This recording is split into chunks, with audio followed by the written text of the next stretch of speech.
전설야담 특집 사라지거나 등장하거나 설화 7편을 모았습니다. 아래와 같은 순서로 진행됩니다. 전설야담 표랑간 사라진 조카. 정씨성을 가진 부자가 서울에서 딸 셋과 조카 1명을 데리고 살았습니다. 글을 공부한 선비인 정씨는 기계가 있고 제주도 남달랐으며 대수롭지 않은 예법에는 신경조차 쓰지 않았지만 나이 50이 지나서 아내를 잃은 뒤에는 자주 한숨을 쉬며 탄식했습니다. 내겐 세 딸이 있고 부모 여인 친조카가 곁에 있으나 대이을 아들은 없구나.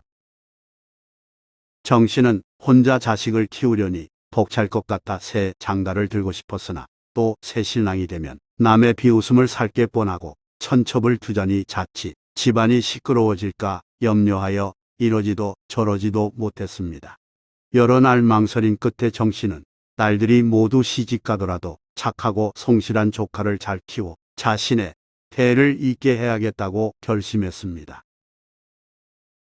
조카 인이 성장하면 우리 집안을 맡기는 게 좋겠어. 그런데 세 딸은 그런 아버지의 속셈을 알아차리고 따로 모여 어떻게 대응할지 상의했습니다. 큰 딸이 말했습니다. 사촌 오빠 입만 없으면 이 집의 많은 재산은 우리 것이잖아. 동생들도 맞장구치며 선수를 쓰자고 합의하고는 그날부터 번갈아가며 아버지 앞에서 인을 헐뜯었습니다. 정씨는 처음에는 믿지 않았으나 세 딸이 계속 비난하자 점차 마음이 변해 인을 대하는 태도가 달라졌습니다. 이런 사실을 눈치챈 인은 속으로 생각했습니다. 부모님 요인 나를 삼촌께서 지금까지 잘 보살펴 주셨는데 요즘은 대하시는 게 다르니 이는 분명 사촌 누이의 이간질 때문일 거야. 인은 이러다 목숨을 잃을지도 모른다고 판단해 어느 날 갑자기 도망쳤습니다. 조카가 아무 말 없이 사라지자 정씨는 그 연유를 캐묻지 않았으며 이제 자기 재산을 내맡길 사람은 세 딸밖에 없다고 생각했습니다. 하여 정씨는 딸들을 불러 그 뜻을 밝히며 의향을 물었습니다. 내가 재산을 고루 나눠준 뒤 너희들 집에 살면서 여생을 보내도 되겠느냐. 딸들은 바라던 바라서 망설이지 않고 대답했습니다. 그럼요. 되지요. 당연히 저희가 모셔야죠. 정씨는 세 딸을 모두 시집 보내고 가산을 정확히 분배해 줬습니다. 그리고 먼저 맏딸에게 홀몸을 의탁했습니다. 정씨는 일에서 벗어나 여유롭게 지냈으나 몇 달 지난 어느 날 맏딸이 조용히 말했습니다. 아버지, 제 딱한 사정 좀 들어주세요. 그러면서 맏딸은 시부모와 시누이 눈치가 보여 난처하니 잠깐 동생 집으로 가시면 어떻겠냐고 하소연했습니다. 맏딸의 의중을 짐작한 정씨는 알았다고 힘없이 대답했습니다. 내 말이 그러하니 가지 않을 수 있겠느냐. 정씨는 이튿날 큰딸의 집을 나와 차례로 두 딸의 집을 방문했지만 그들로부터도 같은 대접을 받았습니다. 정씨는 눈칫밥을 얻어먹다가 결국 머물 것 없이 떠도는 기막힌 신세가 됐고 의복은 남루해졌으며 입에 풀칠조차 하기 어려워졌습니다. 핏줄인 내 딸들에게 이런 핍박을 받다니. 분노가 끓어오르자 정씨는 치욕스럽게 연명하느니 차라리 죽는 게 낫겠다고 생각해 몰래 독약으로 쓰는 비상을 구해서 창의문 밖으로 나가 산속을 향해 걸어갔습니다. 그때 나무꾼 차림의 젊은이가 정씨를 보더니 반가운 표정으로 우복절했습니다. 그는 바로 말없이 달아난 조카 인이었기에 정씨가 놀라서 물었습니다. 내가 어찌하여 이곳에서 이런 고생을 하느냐. 조카인은 눈물을 흘리면서 삼촌이 베풀어 주신 은혜를 잘 알지만 누이들이 두려웠기 때문이라고 설명했습니다. 이는 지나간 일들을 상세히 설명하고 얼마 전 재상댁 천안 계집에게 장가들었노라 밝혔습니다. 뗄나무 파는 걸 생업으로 삼고 있으나 아내가 착해서 비록 몸은 고단해도 마음만은 편합니다. 정 씨는 눈물을 글썽이며 한탄했습니다. 내가 집을 나간 후 나 또한 고생이 말이 아니었단다. 정 씨가 죽을 결심으로 나선 길이라고 말하자 조카이는 깜짝 놀라며 만류했습니다. 그리고는 행랑채에서라도 함께 살자면서 숙부의 손을 잡아 이끌고 갔습니다. 이는 아내에게 절을 올리게 한 뒤 양해를 구했고 인부부는 정성으로 숙부를 모셨습니다. 여러 해 지나도 실은 내색을 보이지 않았으며 정 씨는 지난날 핏줄에 연연하느라 어두웠던 자신의 안목을 후회했습니다. 정 씨는 그곳에 거처하며 어느덧 주인 재상과 교분이 생겼고 재상댁 일을 도맡은 집사 노릇을 했습니다. 얼마 후 재상이 평안감사로 나가게 되자 정 씨를 데리고 갔습니다. 정 씨가 충심으로 일하자 재상은 종종 선물을 내려주었습니다. 이따금 진귀한 물건도 있었는데 정 씨는 그걸 모아서 조카 인에게 보냈습니다. 이는 하나도 쓰지 않고 장부에 꼼꼼히 적어가면서 잘 보관했고 숙부가 어서 돌아오기만을 기다렸습니다. 그 무렵 세 딸도 아버지가 평양 감영에 있다는 사실을 알고 서신을 보내 저마다 토산품을 보내달라고 부탁했습니다. 정 씨는 비웃으며 답장조차 하지 않았습니다.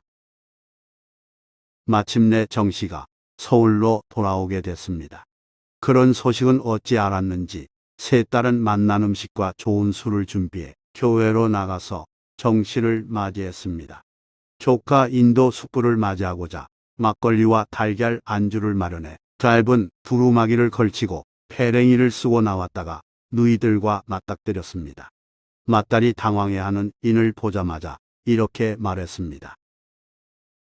도망갈 때는 언제고 이런 꼴로 나타나다니 부끄럽지도 않느냐? 세 딸은 사촌인에게 이 자리를 피해주는 게 자신들의 수치심을 덜어주는 일이라며 어서 숨으라고 요구했습니다. 이윽고 정시 일행이 도착하자 세 딸은 10년 만에 뵙는 아버지에게 좋은 술과 안주를 바치며 호들갑을 떨었습니다. 그동안 얼마나 고생이 많으셨겠어요. 딸들은 여독을 풀라면서 술을 따르고 안주를 권했으나 정 씨는 체했다고 핑계대면서 고개를 저었습니다. 이때 조카인이 다가와서 인사를 드리자 정 씨가 보따리를 보며 물었습니다. 내가 가져온 것은 무엇이냐? 막걸리와 삶은 달걀뿐입니다. 그래. 그럼 어디 한번 마셔보자꾸나. 정 씨는 막걸리를 마시고 삶은 달걀을 안주로 먹었습니다. 그 모습을 본 딸들은 속상해하며 어째서 좋은 술을 마다하고 막걸리를 드시냐고 여쭙습니다. 그에 대해 정 씨는 마침 갈증이 나던 차에 막걸리가 구미에 당겨 그랬다고 답했습니다. 정 씨는 곧바로 하인을 시켜 세 딸에게 고리짝짐 하나씩을 나눠주며 말했습니다. 너희를 위해 구한 선물을 이 안에 가득 넣어두었으니 친척들에게 자랑하고 쓰거라. 세 딸은 크게 기뻐하며 냉큼 받아 서둘러 집으로 돌아가서 선물을 풀었습니다. 그런데 열어보니 고리짝에 담긴 것은 쭉정이와 겹뿐이었고 그 위에 책자 한 권이 있었습니다. 펼쳐보니 정 씨가 자식을 키우느라 애쓴 일들이 적혀 있었고 그 끝에 이런 말이 쓰여 있었습니다. 너희는 정령 돼지이니 모름지기 쭉정이와 결을 먹는 게 마땅하도다. 딸들은 뒤늦게 아버지를 찾아가서 자신들의 잘못을 사죄하려 했습니다. 그러나 정 씨는 세력이 있을 때만 따르는 염량세태에 더욱 분노하여 끝내 세 딸을 만나주지 않고 오로지 조카하고만 살면서 조카 며느리를 양민이 되게끔 힘써줬으며 다시 가산을 일으키고 일생을 마쳤습니다. 은혜를 모르는 세 딸은 기회주의적 태도의 씁쓸함을 보여주는 이야기입니다. 전설야담. 밤중에 찾아온 의문의 여인. 행갈의 단호 오온. 천씨는 일찍 부모를 여의고 머슴살이하다가 결혼하여 어렵사리 가정을 꾸렸습니다. 세경을 모아 힘들게 마련한 넘반 면마지기로 살아가야 하므로 천씨는 낮에 땀 흘리며 열심히 일했습니다. 하여 밤에는 지쳐서 그냥 잠들기 일쑤였고 어쩌다 몸이 뜨거워질 때만 부부 관계를 했습니다. 그래도 천씨 부인은 한두 살 터울로 연거푸 아들 6을 낳았습니다. 우리가 밭농사보다 자식 농사를 더 잘 짓는구려. 천씨 부부는 농담 삼아 이렇게 말했지만 현실은 웃기 힘들었습니다. 너무 가난해서 자식들을 가르치기는커녕 당장 먹여 살리기도 힘들었으니까요. 그런 상황에서 어느 날 늙은 승려가 와서 목탁을 두드리기에 천씨는 곡식 한 줌을 조롱박에 담아 내주었습니다. 줌은 주먹으로 줄 만큼의 분량을 이루는 말입니다. 스님은 고맙다고 인사하면서 천씨의 어두운 표정을 보더니 근심이 있냐고 물었습니다. 천씨는 가난한 형편이라 조심했건만 아이를 많이 낳았으며 부인이 아직 40살이 채 되지 않은 나이라 자식 며칠 더 낳을지 몰라 이대로 있다가는 모두 굶어 죽을 것 같아 걱정이라고 말했습니다. 그 말을 듣고 스님이 말했습니다. 잠시 떨어져 지내는 것도 방편이지요. 스님이 떠난 뒤 천씨가 곰곰이 생각해 보니 맞는 말이었습니다. 하여 그날 저녁 천씨가 부인에게 말했습니다. 우리가 자식 복이 많아 아들을 6이나 두었소. 더구나 당신의 자식 낳는 솜씨로 보아 앞으로도 몇은 더 낳을 텐데 무엇으로 먹여 살려야 할지 막막하오. 아무래도 당신의 달거리가 없어질 때까지 부부의 육체 관계를 끊는 게 좋겠소. 그러면서 천씨는 부득이 외지로 나가 머슴살이 하다가 아내가 단산하면 돌아오겠노라 말했습니다. 첫째나 둘째 아이가 서투나마 농사일을 할 만하니 논밭을 일구게 하고 천씨 자신은 머슴살이에서 번 돈을 보낼 테니 그리하면 먹고 살기는 걱정 없으리라는 말도 덧붙였습니다. 조금만 참으면 되니 너무 슬퍼 마오. 아내는 눈물을 흘리며 그러자고 답했습니다. 다음 날 천씨는 가족과 작별하고 아는 사람 없는 충청도를 향해 길을 떠났습니다. 천씨는 종일 걷다가 날이 저물기에 으리으리한 기와집으로 들어가 하룻밤 머물게 해달라고 청했습니다. 주인은 나그네의 행색을 훑어보더니 그러라고 허락하고는 저녁 식사를 마칠 무렵 천씨에게 집을 나온 까닭을 꼬치꼬치 물었습니다. 천씨는 자신의 처지를 솔직하게 이야기했습니다. 주인은 뭔가 심각하게 생각하더니 천씨에게 자기 집 상머슴이 되어 일을 해보겠냐고 물었습니다. 상머슴은 힘든 일을 잘하는 장정머슴 또는 머슴들의 우두머리를 가리키는 말인데 나이가 있는 천씨에게 후자의 의미로 말한 것입니다. 천씨는 뜻밖의 제안에 환한 표정으로 대답했습니다. 써주기만 하면 열심히 일하겠습니다. 주인은 천씨에게 방 하나를 혼자 쓰도록 배려해 주었습니다. 천씨는 다음 날부터 다른 머슴이나 종들과 함께 어울려 일하고 지내면서 그 집 주인이 40살 가깝도록 본부인이나 초백에서 자식을 얻지 못했다는 말을 들었습니다. 마님과 아씨가 좋은 한약을 많이 드셨는데 아직 효과가 없나 봐요. 2, 3일이 지난 밤이었습니다. 천씨가 잠자리에 들었는데 누군가 방문을 열고 들어섰습니다. 깜짝 놀란 천씨가 불을 켜려 하자 여인이 불을 켜지 말라며 나는 이 집 종년인데 당신과 하룻밤 인연을 맺고자 합니다. 라며 어둠 속에서 옷을 벗었습니다. 천씨는 엉겁결에 관계를 맺으며 종년이 누구인지 짐작해봤지만 여정이 많은 까닭에 특정인을 단정하지 못했습니다. 그런 일이 있은 며칠 뒤 또 한밤중에 어떤 여인이 천씨의 방문을 열고 들어와 다짜고짜 이불 속을 파고들었습니다. 여인 몸에서 분 냄새가 풍겼는데 이전에 그 여인이 아님은 살결 촉감으로 알 수 있었습니다. 천씨는 이번에도 관계를 가지면서 어떤 여종인지 추측해 보다가 엉뚱한 상상을 했습니다. 혹시 여종들이 나를 두고 무슨 내기를 한 걸까? 이튿날 밤 천씨는 밤에 잠을 이루지 못하고 누구인지 모를 다음 여종을 기다렸습니다. 하지만 그런 일은 더 일어나지 않았고 한 번 몸을 섞은 여인도 다시 찾아오지 않았으며 두세 달이 휙 지나갔습니다. 그러다가 천씨가 그 집에 온 지 석 달이 가까운 어느 날 밤에 한 여인이 들어와서 나직하게 속삭이듯 말했습니다. 나는 이 집 본부인이고 당신이 내 집에 왔을 때 처음 정을 나눈 사람입니다. 그렇게 말하는 여인의 몸에서 사양 냄새가 풍겼습니다.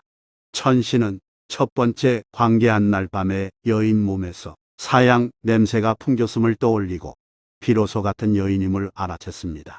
본부인은 그날 일은 남편이 시킨 것이기에 죄가 아니라면서 두 번째 여인은 이 집 둘째 부인임을 알려주었습니다. 천씨가 놀라워할 때 여인이 차분하게 이어 말했습니다. 지금 나나 둘째 부인 모두 태기가 있습니다.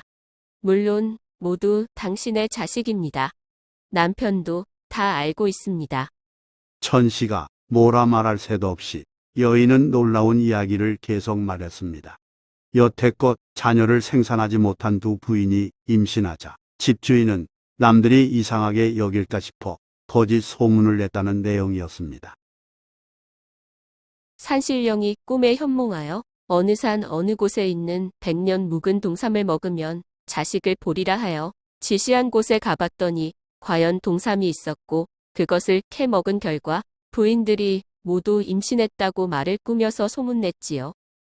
여기까지 말한 본부인은 한때의 인연이지만 당신은 태어날 자식의 아버지라면서 유념해서 새겨들으라고 천씨에게 말했습니다. 본부인이 말한 내용은 충격적이었습니다.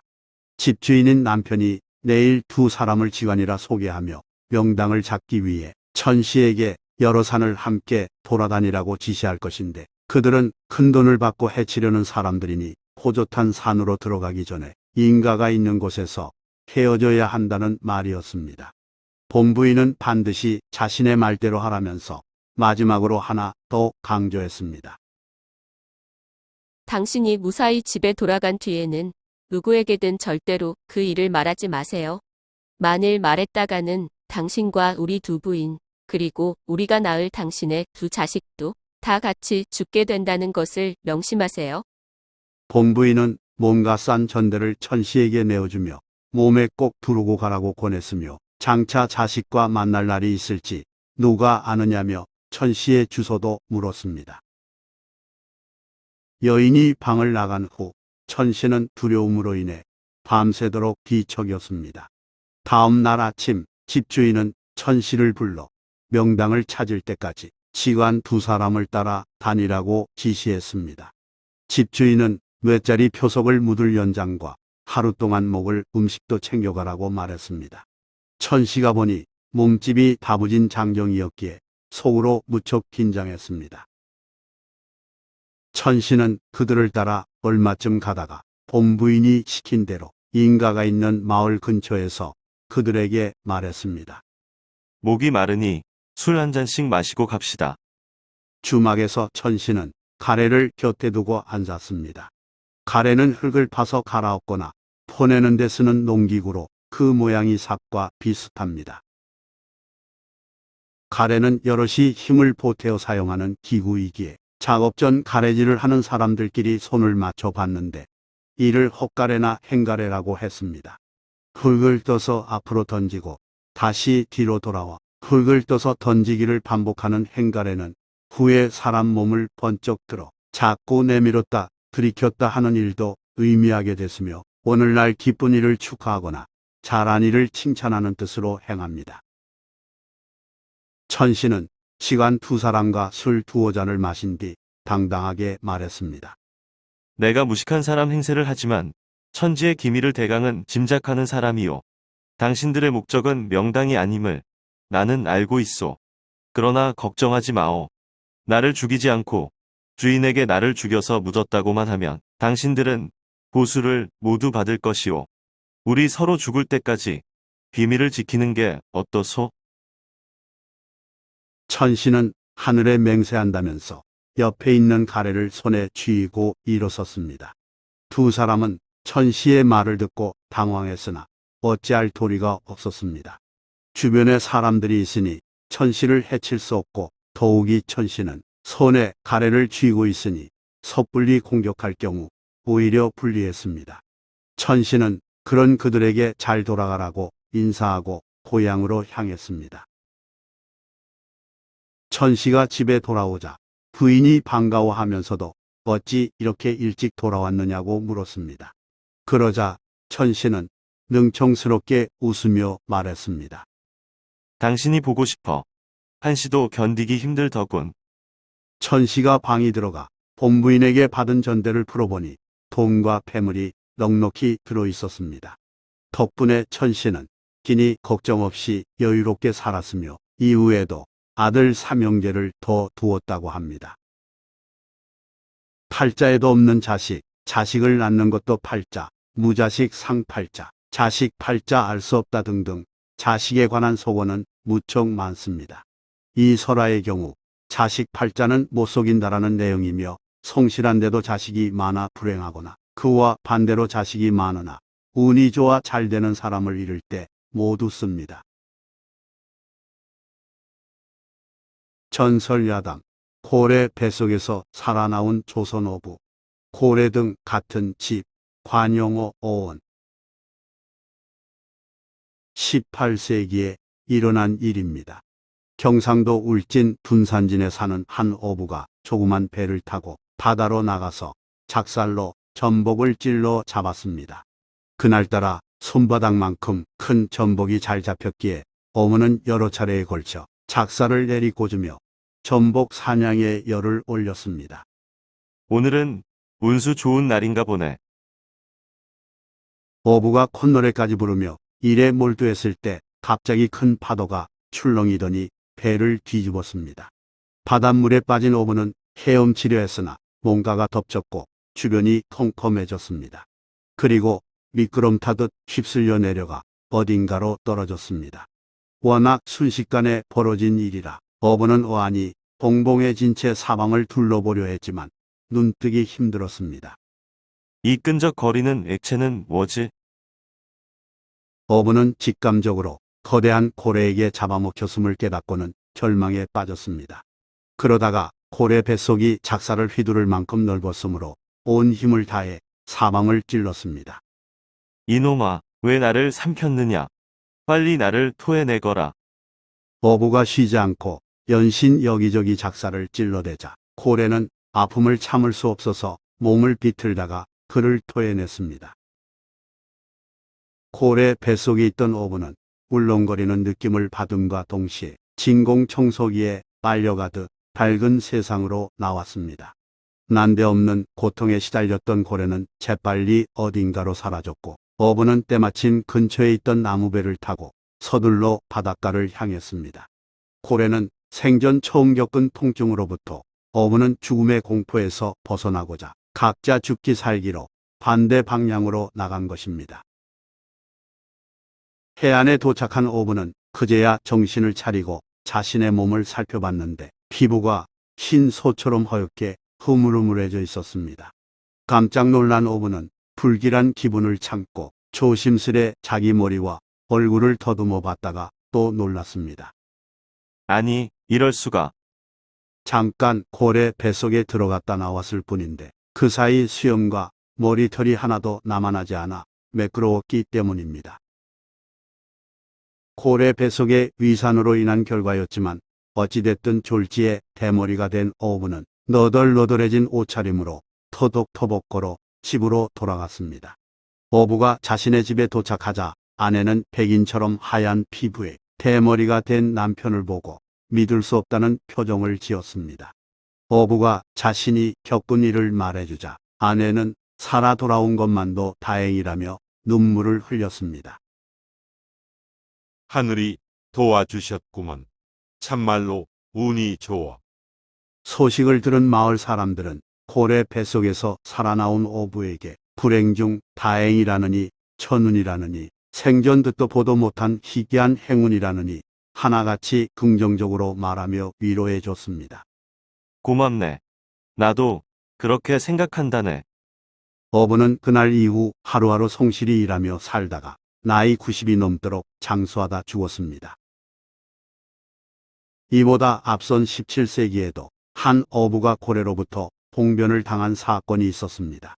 당시 그 어부는 벼랑간 나타난 고래에게 삼켜졌을 때 당황하지 않고 칼로 뱃속에 상처를 내며 자기를 토해내게끔 유도했습니다. 예상대로 고래가 어부를 토해낸 덕분에 살아나왔으며 다만 머리털이 거짓말처럼 없어졌다는 내용이 송어 이익의 송어사설에 기록되어 있습니다. 고래에게 먹혔으나 다시 살아난 이야기는 또 있습니다. 아들아, 오늘은 집에 있으면 좋겠구나. 경상도 울산 주점 마을에 사는 청년 어부는 어느 날 고기잡이 나가려 준비하다가 어머니로부터 만류를 받았습니다. 청년이 무슨 일 있냐고 묻자 어머니가 이렇게 대답했습니다. 간밤에 사나운 꿈을 꾸어서 그렇단다. 아무래도 걱정되니 집에 있으렴. 어머니는 어젯밤 꿈자리가 사나웠다며 아들의 조업을 말렸지만 청년은 생활비를 벌기 위해 과감히 출항했습니다. 경제적으로 넉넉지 못한 가정 형편인지라 돈이 필요한 까닭입니다. 어머니, 걱정 마세요. 무사히 금방 돌아오겠습니다. 청년은 어머니로부터 꿈 얘기를 들어서인지 마음 한편이 조금 꺼림칙했으나 애써 무시하며 작은 고깃배를 타고 바다로 나갔습니다. 어머니의 걱정과 달리 다행히 날씨가 맑았고 바다에는 물고기도 많았습니다. 어부는 열심히 그물질하며 물고기를 잡다가 문득 멀리 내다보니 무지개가 보였습니다. 어부는 미소 지으며 다시 일에 몰두하다가 뭔가 이상한 직감이 들어 뒤를 돌아보니 거센 파도가 밀려오고 있었습니다. 놀란 어부는 달아나고자 급히 노를 저었지만 이미 늦었습니다. 얼굴에 찬물을 맞는 듯한 느낌과 함께 어부는 기절했다가 깨어났습니다. 시간이 얼마나 흘렀는지 알 수 없었으나 어부는 바닷물 속이 아니라 컴컴한 고래 뱃속에 있다는 사실을 이내 깨달았습니다. 어휴, 어두워서 아무것도 보이지 않는군. 어부는 어둠 속에서 옷을 더듬으며 칼을 찾았으나 사라지고 없었습니다. 떨어진 모양이네. 어부는 손으로 더듬어 부근에 있는 칼을 발견해 급히 집어들었습니다. 일단 찔러보자. 어부는 어둡고 축축한 상태에서 고래 뱃속의 곳곳을 칼로 찔렀습니다. 아픔을 느낀 고래가 요동치자 효과를 확인한 어부는 나아가 내장을 마구 도려냈습니다. 뱃속이 두고 칼질이 쉽지 않았지만 어부는 더 힘내어 열심히 찌르고 잘라냈습니다. 이 방법만이 내가 살아서 나갈 길이야. 어부는 생각하길 고래가 죽으면 물에 뜬 상태로 바닷가로 떠밀려 가리라 예상했습니다. 실제로 몸부림치다 얼마 후 숨이 끊어진 고래는 파도에 밀려 해안까지 옮겨졌습니다.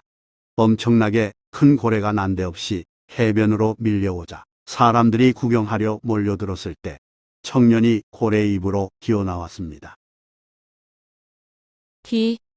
귀신이다. 어떤 사람이 무서워서 이렇게 말한 순간 청년은 입을 열어 자신이 겪은 일을 말하며 갈증이 나니 마실 물 좀 달라고 부탁했습니다. 사람들은 고래 뱃속으로 들어갔다가 간신히 살아나온 청년의 사연을 듣고 크게 놀랐습니다. 그와 더불어 자연스럽게 청년이 죽은 고래의 주인임이 그 자리에서 인정됐습니다.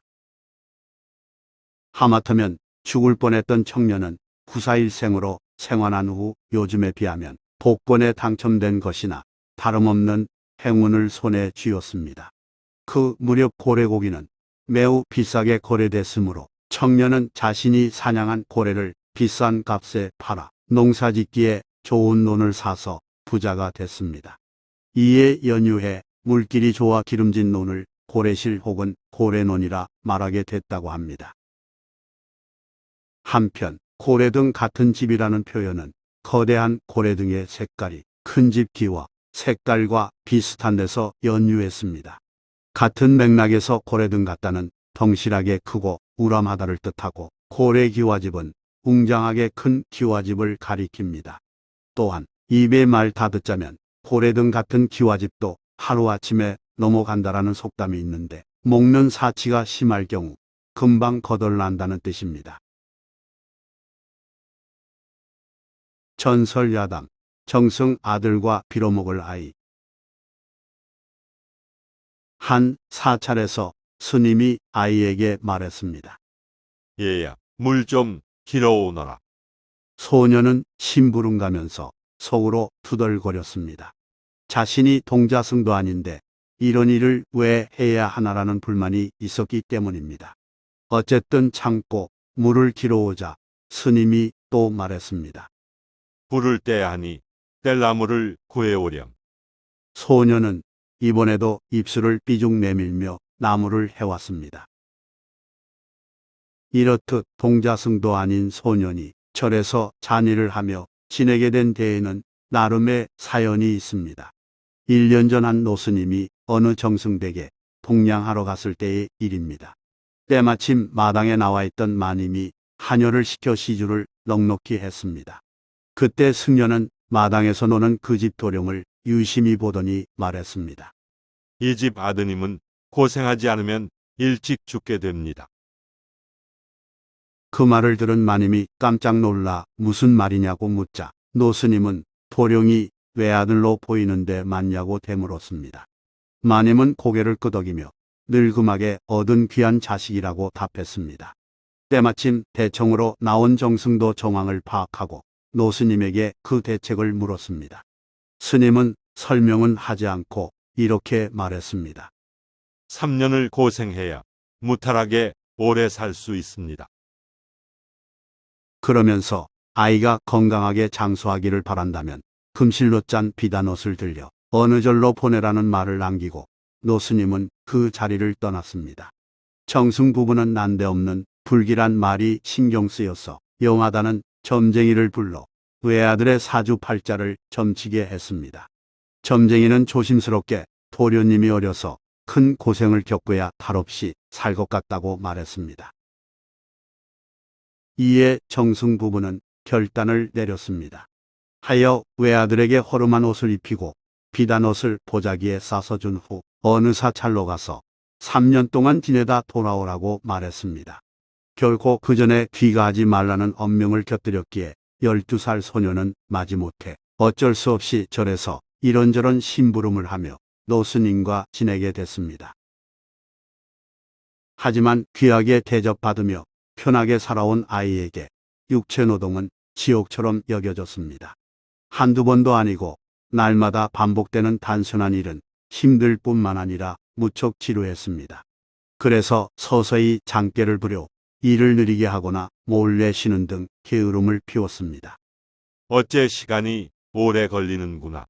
그래도 노스님은 이렇게 말할 뿐 모른 척 해줬습니다. 그렇게 1년쯤 흐른 어느 날 밤 소년에게 저승사자가 나타나서 이승에 쓸모없는 게으른 인생이니 데려가겠다고 손을 잡아챘습니다. 소년이 놀라서 발버둥치며 저항할 때 누군가 몸을 흔들어 깨웠습니다. 꿈이었습니다. 소년이 방금 전에 꾼 악몽을 말하자 노스님은 엄숙한 표정으로 말했습니다. 이제 여기에 더 머물러서는 안 되겠구나. 오늘 짐을 싸서 당장 떠나거라. 소년이 아직 집에 가려면 2년이나 남았는데 지금 어디로 가란 말이냐고 묻자 노스님은 다른 집에서 머슴이라도 살라면서 이제 사찰은 저승사자를 더 이상 막을 수 없다고 말했습니다. 소년은 비단옷 보따리를 들고 산에서 내려왔지만 남의 집에서 일하는 머슴살이가 싫어서 거리를 헤맸습니다. 자신이 예전에 집에서 함부로 대했던 머슴들의 모습이 떠오른 까닭입니다. 소년은 이 집 저 집 찾아다니며 구걸로 연명하면서 스스로를 두고도 거지라고 부르며 자저했습니다. 온갖 귀한 것을 집에 두고 온 거지라는 뜻이자 자발적인 거지라는 의미였습니다. 소년은 쓸모없는 게으른 인생이라는 저승사자의 말을 떠올리며 뒤늦게 자신의 불성실함에 대하여 반성했습니다. 스님 밑에서 성실했다면 이런 고생은 하지 않았을 거라는 후회가 밀려왔습니다. 소년은 마냥 빌어먹으며 살 수는 없는지라 부잣집을 찾아가서 모슴으로 써달라고 간청했습니다. 거지보다는 모슴 노릇이 훨씬 나았으니까요. 그 부잣집에는 하인이 많이 필요했기에 받아줬고 소녀는 모슴들 틈에서 갖가지 자비를 했습니다. 소녀는 지게를 지는 일은 물론 도끼로 장작을 패는 일도 하고 마당을 쓸기도 했습니다. 하지만 서툴러서 꾸중이나 핀잔을 많이 들었습니다. 그 집 주인에게는 딸 셋이 있었는데 첫째와 둘째 딸은 소년을 마구 부려먹었습니다. 나이든 하인보다 어린 하인이 더 만만해 보여서인지 이것 해라 저것 해라 시켰고 심지어 말을 탈 때 소년에게 엎드리게 한 후 그의 등을 발로 밟고 올라가기도 했습니다. 이에 비해 셋째 딸은 소년을 괴롭히지 않았고 오히려 안타까워하며 조금씩 챙겨주었습니다.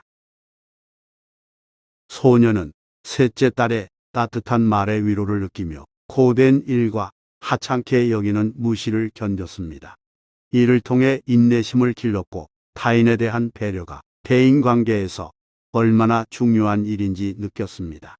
소년은 나무를 하러 갈 때 산에서 따온 꽃을 셋째 딸에게 주면서 좋아하는 마음을 나타냈습니다.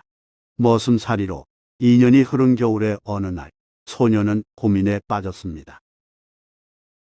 집을 나온 지 3년째 되는 동짓달 초하루에 장차 아내가 될 아가씨와 한방에서 지내야 한다는 노스님의 당부 때문이었습니다. 소년은 배우자로 점찍은 셋째 딸을 찾아가 잠깐 얘기할 수 있냐고 요청했고 추운이 들어오라고 허락하자 방으로 들어가서 이유는 묻지 말고 하룻밤 재워달라고 부탁했습니다. 셋째 딸은 평소 소년을 비범하게 보았기에 병풍 뒤에서 자라고 말했습니다. 소년은 그날 밤 꾸벅꾸벅 졸다가 꿈을 꾸었는데 이번에는 머리를 산발한 귀신이 등장하여 죽이겠다며 덤벼들었습니다.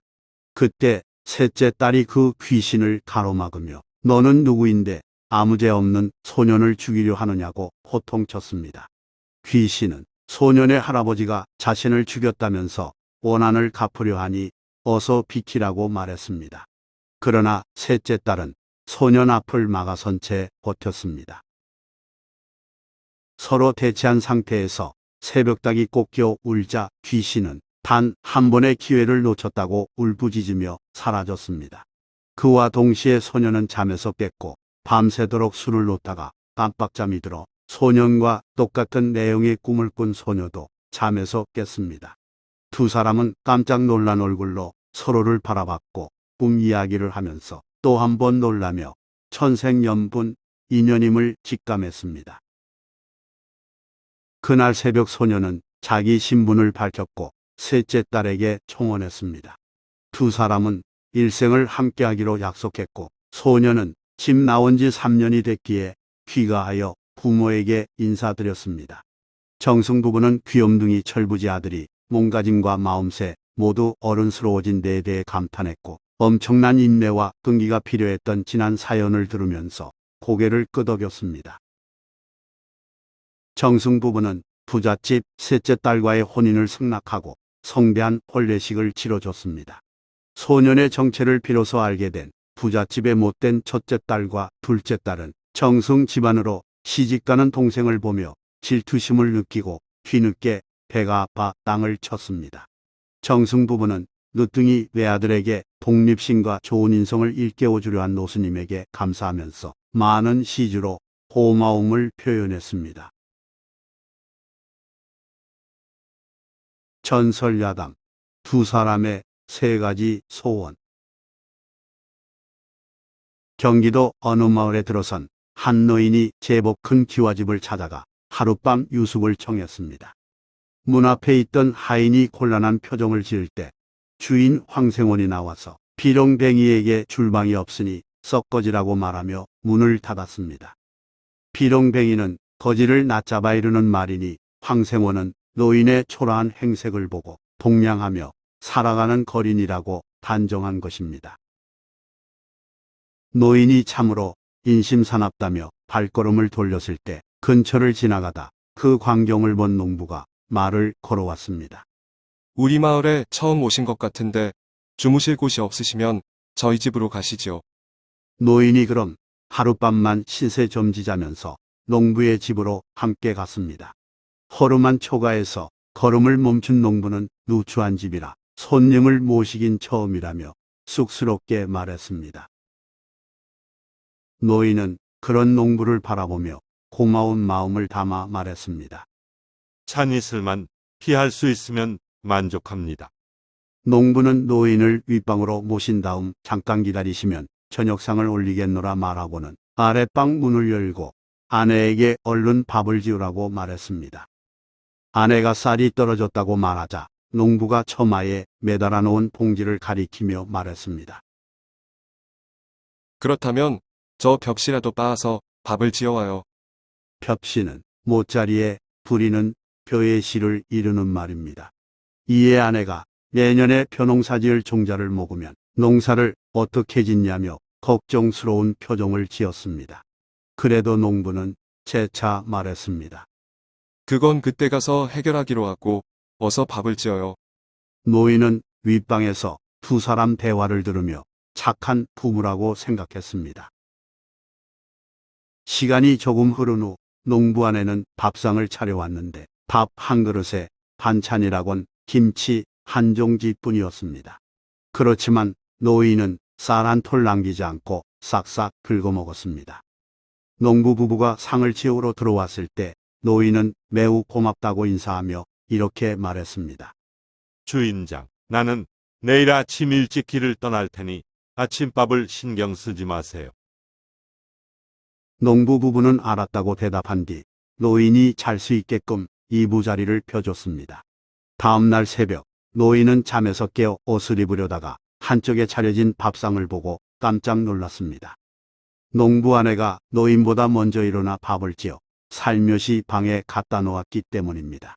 감동한 노인은 아침을 만나게 먹은 뒤 방문을 열고 나갔습니다.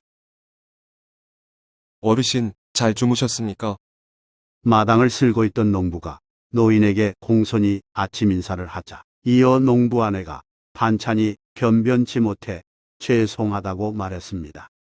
노인은 그런 말 말라면서 친절한 정성에 감동했다면서 답례를 하고 싶으니 바라는 게 있으면 말해보라고 했습니다. 소원이 있다면 3가지만 말해보. 그 말을 듣고 농부 아내가 천진한 얼굴로 말했습니다. 새끼니 걱정 없이 살 수 있으면 좋겠어요. 아내의 말을 들은 농부가 얼굴을 붉히며 그만 말하라고 말렸습니다. 노인은 괜찮으니 계속 말해보라고 권했으나 농부는 말씀만으로도 고맙다며 고개를 저었습니다. 어르신, 죄송합니다. 아내가 그저 해본 헛소리네. 꾀념치 마시고 길을 가시지요. 그렇지만 노인은 웃으며 말했습니다. 내가 길을 떠난 후 부인이 바라는 일 3가지가 이루어질 테니 부디 잘 살길 바라오.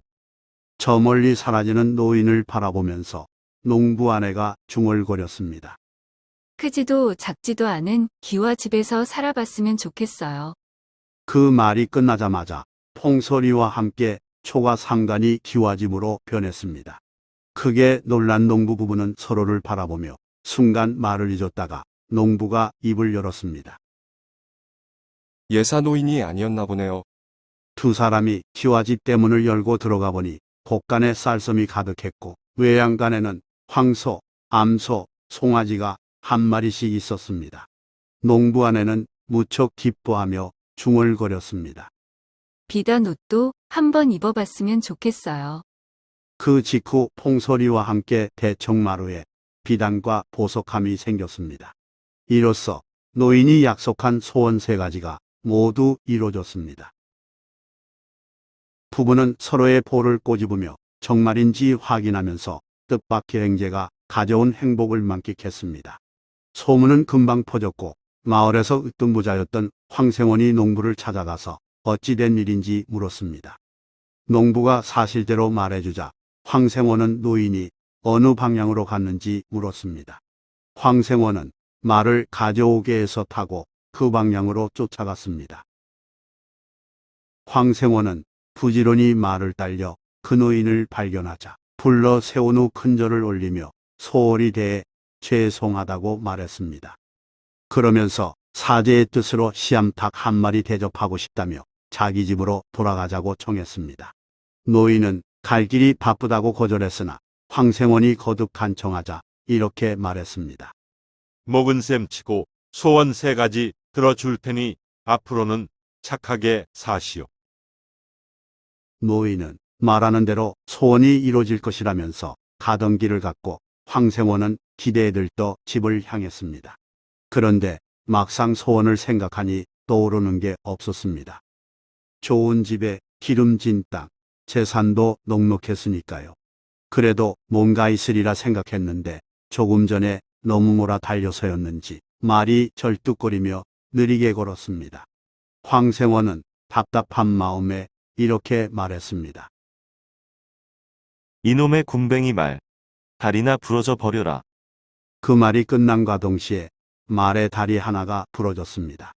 갑자기 말이 쓰러지는 바람에 땅에 떨어진 황생원이 기막힌 표정을 지으며 일어섰을 때 주인을 찾으러 나선 하인 돌쇠가 다가왔습니다. 황생원은 재수없는 일을 겪었다며 하인에게 화풀이했습니다. 내 놈은 어딜 갔다가 인제 오느냐. 확 죽어버려라. 황생원 말이 떨어지자마자 돌쇠는 헉 비명을 지르며 쓰러져 죽었습니다. 그제야 황생원은 말에 부러진 다리와 돌쇠의 죽음이 모두 노인으로부터 받은 소원에 따라 벌어진 일임을 깨달았습니다. 얼떨결에 소원 2가지를 써버렸음을 알게 되자 황생원은 자기 입을 치며 자책했습니다. 요놈의 주둥아리가 일을 망쳤어. 아예 말을 하지 말아야겠어. 그 말과 동시에 황생원은 말을 할 수 없게 됐습니다.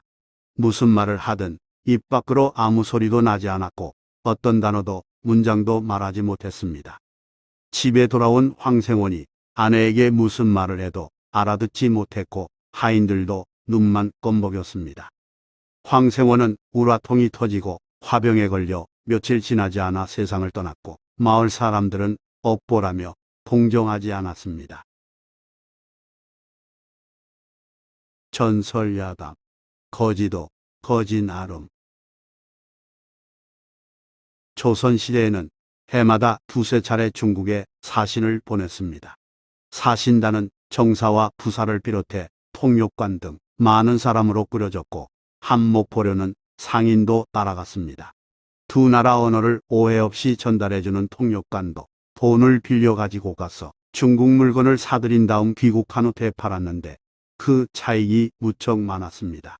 그래서 시험을 거쳐 통역관이 되면 부자가 되곤 했습니다.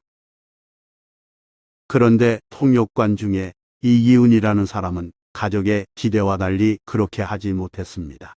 평소에 재물을 가벼이 여겨서 주위 사람들에게 나누어 주기를 좋아했고 그 바람에 나랏돈을 빌려 중국에서 물건을 사와 되팔아도 남는 게 없었으며 빚을 갚지 못해 도리어 집안의 땅 문서를 팔아야 했습니다. 급기야 보증을 선 친척들 재산까지 축냈습니다. 상황이 이러하니 친척들이 연주를 찾아 손써서 이기훈이 중국어 통역관으로 일하지 못하도록 막았습니다. 그런 까닭에 가세가 더욱 어려워지고 나이마저 들어 절박해지자 이기훈은 단단히 결심하고 친척들을 찾아다니며 사정했습니다. 내가 이전에 한 일들을 뉘우치고 있다네. 이제 한 푼도 낭비하지 않고 돈 벌기 위해 노력할 테니 나를 좀 봐주. 이기훈이 이처럼 호소하니 친척들은 그 말을 믿고 더는 그의 일을 막지 않았습니다. 간신히 통역관 일을 다시 맡은 이기훈은 나라에서 5,000냥을 빌려 중국으로 가는 사절단에 끼었습니다. 북경에 도착한 일행은 2~5달 머무는 일정이라 공적 업무를 수행하는 한편으로 이색적인 볼거리를 구경하거나 상점으로 가서 조선에서 구하기 힘든 진귀한 물건을 샀습니다. 이기훈도 되팔만한 물품을 사러 장터로 갔습니다. 그곳에서 위는 벌거벗은 몸뚱이에 아래는 해진 반바지 입은 거지를 만났습니다. 그 거지가 역관들을 붙잡고 한 냥이 아닌 무려 10,000냥을 빌려달라고 애원했습니다.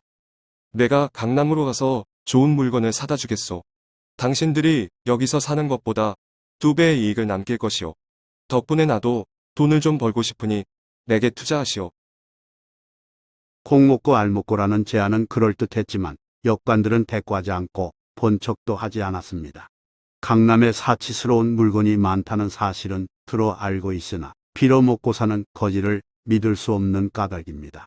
반응이 없자 거지는 이렇게 말했습니다. 조선인은 예의가 없고 작은 나라라서 그런지 배포도 작군. 만냥이 뭐 그리 크다고 모험 한번 하지 못하는가. 실망한 거지가 은근히 약 올린 것인데 그 말에 이기훈이 자극을 받아 발끈했습니다. 나는 늙으니라 겨우 5천냥만 가져왔기에 대답을 못했을 뿐이다. 꽤 성급한 내가 우리나라를 작다고 깔보고 조롱하니 참으로 어이없구나. 그러면서 이기훈은 호기를 부려 5천냥이 든 은주머니를 거지에게 던져주었습니다. 5천냥이라도 쓰겠다면 자네 마음대로 해보게. 그때서야 거지는 절을 올리며 말했습니다. 소인이 말실수를 했음에도 개인께서 꾸짖지 않으시고 또 하찮은 거지에게 일을 맡겨주시는군요. 이제 비로소 기회를 얻어 소인의 능력을 펴볼 수 있게 됐으니 이보다 더한 은혜가 어디 있겠습니까? 거지가 감격해할 때 옆에서 지켜보던 다른 통역관들이 이기훈에게 정신 나간 짓을 했다고 비웃었습니다. 동행한 통역관을 통해 그 이야기를 전해들은 사신들도 이기훈에게 언짢은 표정을 지었습니다. 베풀기 좋아하는 성격으로 인해 여태껏 크고 작은 손해를 보며 살았는데 그 버릇이 되살아났다며 혀를 끌끌 찼습니다. 거지에게 돈을 줬다니 도대체 자네 생각을 모르겠군. 자네 때문에 일가 친척이 모두 망한 처지인데 어떻게 나랏돈 5천냥을 갚을 셈인가. 이기훈도 아차 싶은 생각이 들긴 했으나 기가 꺾이지 않고 대꾸했습니다. 하찮은 돈 때문에 우리나라가 욕을 들어서야 되겠습니까? 이기훈은 비록 5천냥을 잃었지만 중국인이 조선을 깔보지 못하게 만들었으니 손해본 일은 아니라고 주장했습니다. 또한 나라 체면과 관계됐으므로 자기에게 책임을 지우지 말고 임금께 아뢰어 이 일을 잘 봐주도록 해야 한다고 말했습니다. 이틀이 지나서 거지가 옷을 잘 차려입고 나타나서는 이기훈에게 인사하고 다른 통역관들과 함께 잔치에 초대했습니다. 통역관들은 행여 이기훈의 일에 엮일까 싶어 찝찝해하면서도 가지 않으면 깔볼까 싶어 마지못해 따라갔습니다. 거지는 맛있는 음식을 정성껏 대접한 후 이기훈에게 물었습니다. 어르신께서 필요로 하는 물건은 무엇이고 언제 돌아가시는지요? 이기훈은 그에 대해 자세히 대답해주고 거지와 헤어졌습니다. 이후 시간이 빠르게 흘러 사신 일행이 돌아갈 날이 가까워졌습니다. 하지만 강남으로 간 거지로부터 아무 소식이 없었습니다. 결국 사신 일행은 북경을 떠나 조선을 향해 출발했고 이기훈은 혼자 남아서 기다릴 수 없기에 어쩔 수 없이 귀국길에 올랐습니다. 사신단은 압록강 근처 봉황성에서 잠시 쉬었습니다. 이제 압록강을 건너면 평안도 의주로 들어가게 될 상황이었고 대부분 역관은 빨리 조선으로 돌아가서 물건을 되팔아 이익 볼 생각에 들떴습니다. 다만 한 사람 이기훈만 착잡한 마음으로 나랏돈을 갚지 못해 벌어질 일을 걱정했습니다. 그때였습니다. 일행이 성문을 막 통과하려는 순간 저편에서 먼지를 일으키며 달려오는 물체가 보였습니다. 이기훈은 급히 책임자인 사신에게 사정했습니다. 분명히 그 북경거지가 오는 것일 테니 잠시만 행차를 멈춰 주십시오. 사신은 잠깐 기다려주겠지만 그 거지가 아니라면 즉시 출발하겠노라 답했습니다. 이기훈이 조마조마한 마음으로 바라볼 때 멀리서 수레가 보였고 맨 앞에서 누군가 부채를 흔드는 모습이 보였습니다. 일부러 격하게 흔드는 손짓으로 미로 거지로 여겨졌습니다. 이윽고 수레가 가까이 이르렀는데 과연 그였습니다. 북경거지는 늙은 이기훈의 옷자락을 붙잡고 눈물을 흘리며 말했습니다. 하마터면 어르신을 못 뵐 뻔했습니다. 겨우 울음을 그친 거지는 가져온 보따리를 풀었습니다. 이기훈은 물론 사신 일행 모두에게 나눠줄 선물도 준비해 왔는데 강남 지방에 유명한 술과 음식이 가득했습니다. 북경거지는 이기훈에게 만냥 값어치에 해당하는 향료, 차, 약재, 비단 등을 내놓았습니다. 이기훈은 절반만 받고 나머지는 돌려주려 했습니다. 내가 받기에는 과분하네. 그러나 북경거지는 눈물로 간청했습니다. 어르신 은혜에 힘입어 기획한 대로 장사하여 10배의 이익을 얻었습니다. 저도 이제 부자가 됐으니 부디 사양하지 마십시오. 말을 마친 북경거지는 불이 지든 물건을 놓아두고 서둘러 가버렸습니다. 이기훈은 어쩔 수 없이 물품을 모두 싣고 집으로 돌아왔으며 나랏돈을 먼저 갚았습니다. 그리고 자기 때문에 고생한 가족 및 일가 친척에게 골고루 나눠주었습니다. 이기훈으로부터 생전 처음 선물을 받은 사람들은 모두 기뻐하며 이기훈의 통큰 배짱을 입에 침이 마르도록 칭찬했습니다. 이 이야기는 삽교 별집에 있는 내용을 다듬었습니다. 전설야담, 소설 읽어주는 노인. 18세기 중엽, 한양에는 독특한 가게가 15곳이나 생겼습니다. 주로 소설을 빌려주는 새 책점이 그것으로 지방에는 전혀 없었고 오직 서울에만 있었으며 중류층 부녀자들이 이용했습니다. 어쩌다 돈이 없을 때는 그릇이나 가구를 담보로 책을 빌릴 정도로 새 책점은 여인들에게 인기가 많았습니다. 어서 가서 한 권 빌려오렴. 본인이 직접 찾아가거나 하녀를 시켜서 책을 빌린 후에는 이야기에 빠져서 상상 여행을 즐겼습니다. 여인뿐만 아니라 일부 선비도 사서삼경이 아닌 소설을 몰래 읽으려 새 책점을 들락거렸습니다. 도대체 무슨 내용이기에 저렇게 빠져들까? 그런 모습을 보면서 평민들도 궁금함을 느꼈지만 문맹이라 그를 몰랐기에 알 수 있는 방법이 없었습니다. 내가 이야기해 주리다. 그러던 어느 날 한 노인이 종로 담배 가게에 앉아서 입을 열었습니다. 그 무렵 담배가 널리 퍼져서 담배 가게에는 늘 사람들이 붐볐는데 그러하기에 노인은 여럿이 모인 담배 가게에서 임장군전을 낭독하기 시작했습니다. 임장군전은 병자호란을 배경으로 한 한문 소설이며 노인은 그걸 구술했습니다. 노인이 임경업 장군 소설을 택한 데에는 이유가 있습니다. 대략 한 세기 전인 1637년 조선은 청나라의 항복한 치욕스러운 역사를 겪었는데 그때 임경업은 뛰어난 용장임에도 제대로 싸워보지도 못한 채 항복 소식을 듣고 통곡했습니다. 이후 임경업은 간신 김자점의 음모로 국문을 받던 중 의도적인 심한 곤장에 맞아 죽었습니다. 임경업은 나라의 치욕을 씻으려 노력하다가 억울하게 죽임당했기에 세월이 흘러도 백성들은 임경업을 추모했고 그에 힘입어 그를 영웅으로 다룬 군담소설 임장군전이 나왔습니다. 노인은 그런 점을 감안하여 임경업 장군이 사람들 관심을 끌리라 판단했는데 예상대로 사람들이 관심을 보였습니다.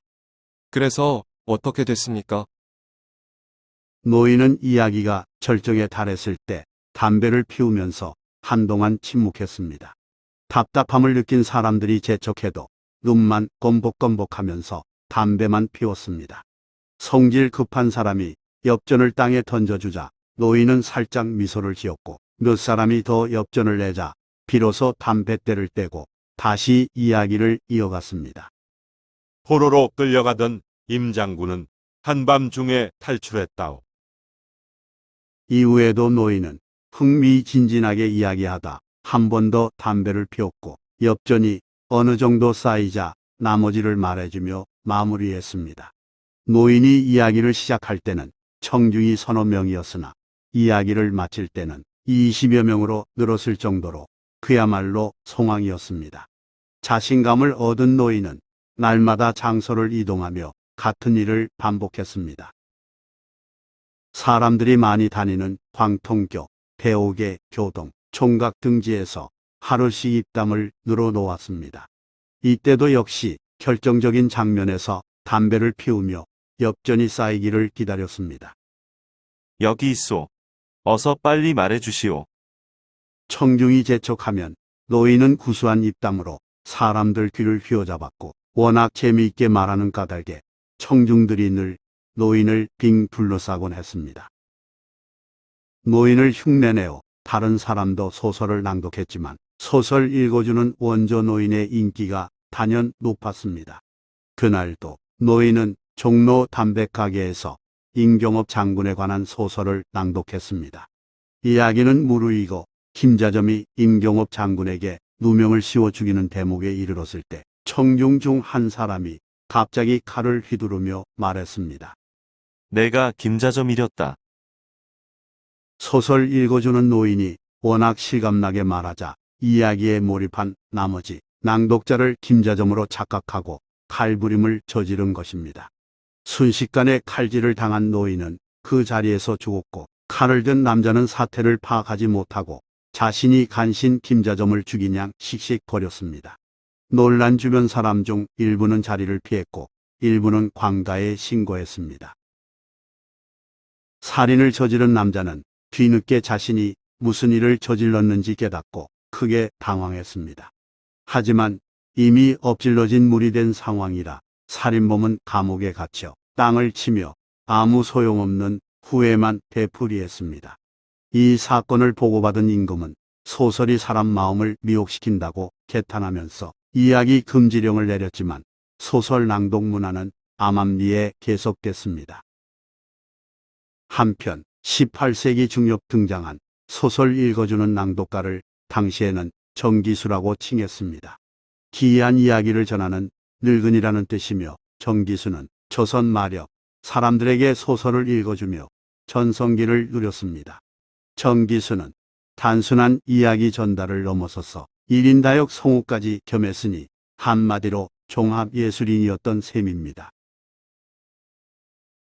역사상식, 긴 이야기를 왜 소설이라고 할까?